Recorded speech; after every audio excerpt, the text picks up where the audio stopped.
practice, the master of all things. I came to see a king, not a row of corpses.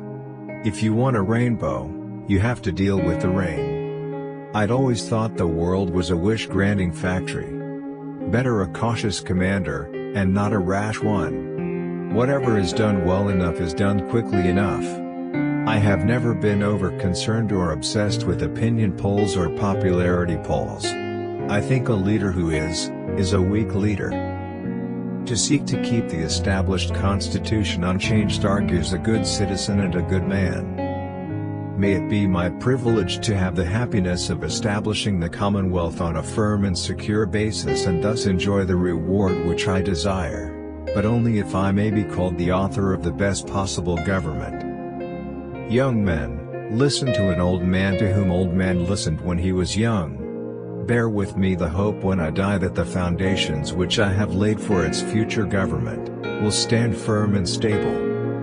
Wars, both civil and foreign, I undertook throughout the world, on sea and land, and when victorious I spared all citizens who sued for pardon. Behold them, conquerors of the world, the toga-clad race of Romans.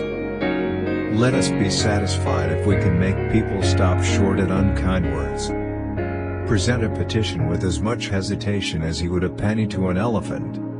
I had a good mind to discontinue permanently the supply of grain to the city, reliance on which had discouraged Italian agriculture, but refrained because some politician would be bound one day to revive the dole as a means of ingratiating himself with the people.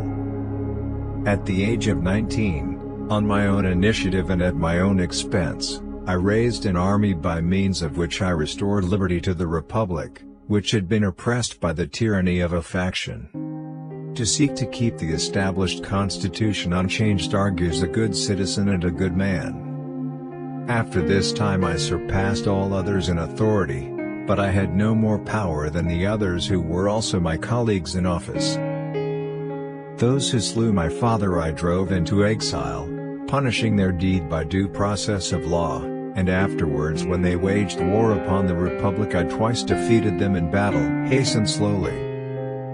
Having attained my highest hopes, fathers of the Senate, what more have I to ask of the immortal gods than that I may retain this same unanimous approval of yours to the very end of my life? If I have played my part well, clap your hands, and dismiss me with applause from the stage. If we could survive without a wife, citizens of Rome, all of us would do without that nuisance, but nature has so decreed that we cannot manage comfortably with them, nor live in any way without them. We must plan for our lasting preservation rather than for our temporary pleasure. When the dictatorship was offered to me, both in my presence and my absence, by the people and Senate, when Marcus Marcellus and Lucius Arruntius were consuls, I did not accept it. We write our names in the sand, and then the waves roll in and wash them away.